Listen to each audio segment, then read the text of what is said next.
Hey guys, I just wanted to sort of do another video for everyone. I'm going to talk about the three ways that photographers make money, or I guess the three ways that I sort of know, and then sort of like how they've sort of changed with the invention of the internet and social media and things like that. I guess the first way, not and this isn't a way that I've made money directly, but like there's like fine art sales, so that's photographers who go and they make their own work and they then sell it to the public through the gallery and things like that. Um, so I guess and then all three ways have their own have their own risk and also their own like pros and cons and things like that. So yeah, the fine art way, I guess photographers have to go and make art, and then all on their own bank, all on their own ideas, just like any other artist, and then they have to hope that someone will buy it. Um, I guess the best part about that is you get to make what you want, you get to do what you want, which is always fun. Um, but yeah, it's going to be expensive having a gallery and getting everything printed. Then, although I guess as time's gone on, people have sort of made like a digital representation, and then you can purchase the print that way, which does keep your sort of your cost and your liability down quite low, which is great. Then the second way, which is sort of the way I work mostly, which is commissioned. So I get commercial briefs through, and I will have to work out a quote, and I have to deliver, exactly what they want. Sort of, I mean, within margin and things like that. Sometimes things just don't happen, but I've never come up against a problem where I haven't delivered on a brief. Um, the benefit there is how much money you're getting. You know how much money you're getting. You're not wasting your time. Although I mean, I've definitely spent half a day writing together a quote and putting together equipment lists and finding locations, and then it turns out that clients end up pulling the plug and not wanting to do the shoot. Um, but yeah, I mean, it's pretty good. You know what you're getting. Everyone's role is defined. You don't really, if you do the contract properly, you don't get, end up being, getting in trouble or anything or getting fucked. And then another way I've worked is studio sales, or like working in a studio. So the way studios make money, like family portraits and stuff like that, I previously worked for, quite a high-end place. The studios will get people in for like a low cost, a low fee, like a sitting fee will be low. Um, a lot of places will do like the shoot is free. Sometimes they'll sort of get people through the door. Get they'll like give you something for free, or like they would have won a prize. If you see those little boxes that you fill in, you put your email in, and then you get a phone call, and then it's like, oh, you didn't win the big shoot, but you win second prize.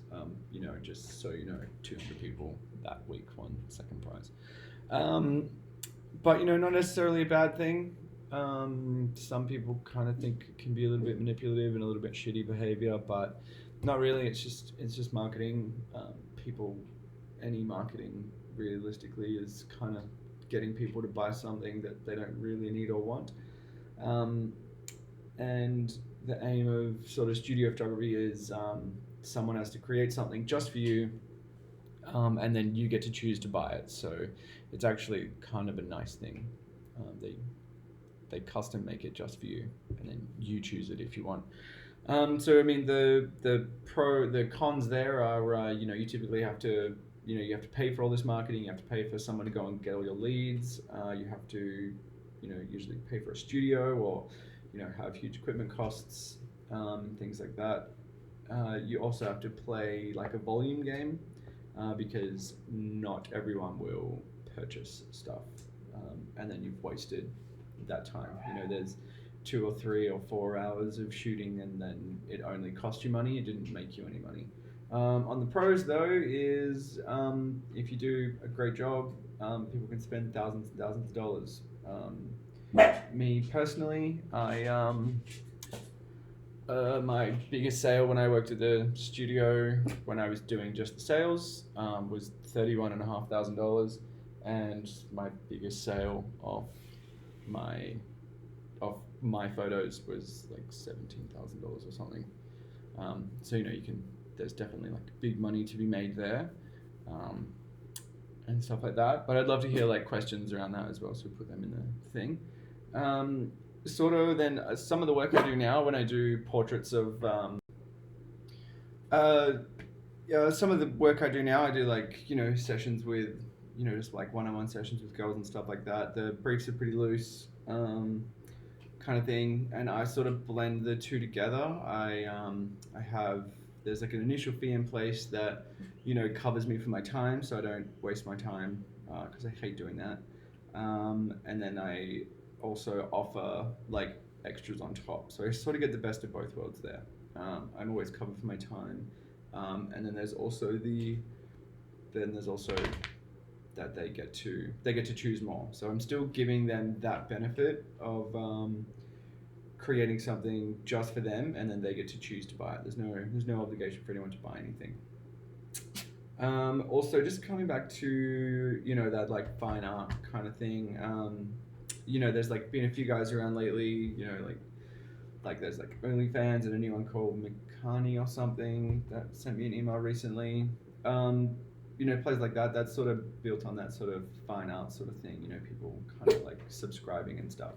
Although I don't really know enough about that to really go into it, and I have no idea how much money like the guys are making. But a lot of them are doing kind of cool work. Anyway, yeah, but love to get some questions. I can always expand on things. I'll probably re-record a lot of this stuff down the track when I know what the fuck I'm doing. Yeah, have a great one. See ya.